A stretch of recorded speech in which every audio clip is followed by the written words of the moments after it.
ಏನಪ್ಪ passport application ಹಾಕಿದ್ದ, ನಾಳೆ ಸಾಹೇಬ್ರು ಇರ್ತಾರೆ ಕಣೋ, ಬಂದ್ಬಿಡು ಸ್ಟೇಷನ್ಗೆ, ಆಯ್ತಾ? ನಾಳೆ ಬರಲಿಲ್ಲ ಅಂದ್ರೆ ಆಗಲ್ಲ, ಈಗಲೇ ಹೇಳ್ತಾ ಇದ್ದೀನಿ. ಈ ಥರ ಪಾಸ್ಪೋರ್ಟ್ಗೆ ಅಪ್ಲೈ ಮಾಡಿರ್ತಕ್ಕಂಥ ಎಷ್ಟೋ ಫ್ರೆಂಡ್ಸ್ಗಳು ನಾಳೆನೇ ಹೋಗ್ಬೇಕು ಸ್ಟೇಷನ್ಗೆ, ವೆರಿಫಿಕೇಶನ್ಗೆ ಆಗಲಿಲ್ಲ ಅಂತಂದರೆ ನನಗೆ ಪಾಸ್ಪೋರ್ಟ್ ಬರಲ್ಲ ಅಂತ ಹೇಳಿರೋದನ್ನ ನಾವೆಲ್ಲರೂ ಕೂಡ ಕೇಳಿದ್ದೀವಿ. ಯೂಶ್ವಲಿ ಪಾಸ್ಪೋರ್ಟ್ ಅಪ್ಲಿಕೇಶನ್ ಹಾಕಿದ್ಮೇಲೆ ವೆರಿಫಿಕೇಶನ್ ಅಂದಿದ ತಕ್ಷಣ ಸ್ಟೇಷನ್ಗೆ ಹೋಗಬೇಕು, ಅಲ್ಲೋಗಿ ಸೈನ್ ಹಾಕಬೇಕು ಅನ್ನೋದು ಇರುತ್ತೆ. ಆದರೆ ಇನ್ನು ಮುಂದೆ ಈ ಥರ ರೂಲ್ಸ್ ಇಲ್ಲ. ಯಾಕೆ ಅಂತಂದರೆ ನಮ್ಮ ಬೆಂಗಳೂರಿನ ಕಮಿಷನರ್ ಆದಂಥ ಸೀಮಂತ್ ಕುಮಾರ್ ಸಿಂಗ್ ಅವರು ಒಂದು ಹೊಸ ಸುತ್ತೋಲನ್ನು ಹೊರಡಿಸಿದ್ದಾರೆ. ಅದರಲ್ಲಿ ಪಾಸ್ಪೋರ್ಟ್ಗೆ ಅಪ್ಲೈ ಮಾಡಿರ್ತಕ್ಕಂಥ ವ್ಯಕ್ತಿಯ ಒಂದು ಪಾಸ್ಪೋರ್ಟ್ ವೆರಿಫಿಕೇಶನ್ ಆಗಬೇಕು ಪೊಲೀಸ್ ಅವ್ರ ಕಡೆಯಿಂದ ಅಂತಂದರೆ ಅವರನ್ನು ಯಾವುದೇ ಕಾರಣಕ್ಕೂ ಸ್ಟೇಷನಿಂದ ಫೋನ್ ಮಾಡಿ ನೀನು ಬಾ ಸ್ಟೇಷನ್ಗೆ ಅಂತ ಕರೆಯೋಂಗಿಲ್ಲ. ಬದಲಾಗಿ ಪೊಲೀಸ್ ಅಧಿಕಾರಿನ ಅವರ ಮನೆಗೆ ಹೋಗ್ಬಿಟ್ಟು ಖುದ್ದು ವೆರಿಫಿಕೇಶನ್ ಮಾಡಬೇಕಾಗಿರುತ್ತೆ.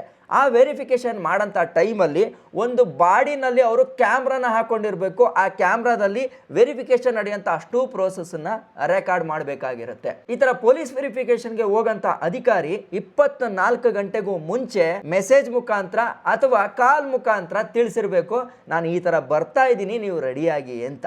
ಮೊದಲ ಥರ ನೀನು ಸ್ಟೇಷನ್ಗೆ ಬರಬೇಕು, ಸಾಹೇಬ್ರು ಇರ್ತಾರೆ, ಸಾಹೇಬ್ರು ಇರಲ್ಲ ಅಂತ ಸಬೂಬ್ ಹೇಳಂಗಿಲ್ಲ. ಅಂಡ್ ಜೊತೆಗೆ ಈ ಒಂದು ಸಿಸ್ಟಮ್ನ ಯಾಕೆ ತಂದಿದ್ದಾರೆ ಅಂತಂದ್ರೆ ಈ ಪಾಸ್ಪೋರ್ಟ್ ವೆರಿಫಿಕೇಶನ್ ವಿಚಾರನ ಹಿಡ್ಕೊಂಡು ಡಿಲೇ ಮಾಡೋದಾಗಿರ್ಬೋದು, ಈ ಥರದ ಕೇಸ್ಗಳು ತುಂಬಾ ನಡೆದಿದೆ. ಅದನ್ನೆಲ್ಲಾನು ಕೂಡ ಅಬ್ಸರ್ವ್ ಮಾಡಿ ಈ ಹೊಸ ರೂಲ್ಸ್ ಅನ್ನ ತಂದಿದ್ದಾರೆ. ನನಗನ್ಸೋ ಪ್ರಕಾರ ಈ ರೂಲ್ಸ್ ತುಂಬಾ ಚೆನ್ನಾಗಿದೆ. ಅಂಡ್ ಜೊತೆಗೆ ಇದು ಇಡೀ ಕರ್ನಾಟಕ ಫುಲ್, ನಮ್ಮ ಇಂಡಿಯಾ ಫುಲ್ ಇದೇ ರೂಲ್ಸ್ ಬಂತು ಅಂತಂದ್ರೆ ತುಂಬಾ ಚೆನ್ನಾಗಿರುತ್ತೆ. ವಿಡಿಯೋ ನೋಡ್ತಾ ಇರೋ ನಿಮಗೆ ಏನ್ ಅನ್ಸುತ್ತೆ ಅಂತ ಕಮೆಂಟ್ ಮಾಡಿ ತಿಳಿಸಿ. ಹೇಳ್ತಾ ನಾನು ನಿಮ್ಮ ಕಿದಡ್ಕಿರಣ್. ಜೈ ಹಿಂದ್, ಜೈ ಕರ್ನಾಟಕ ಮಾತೆ.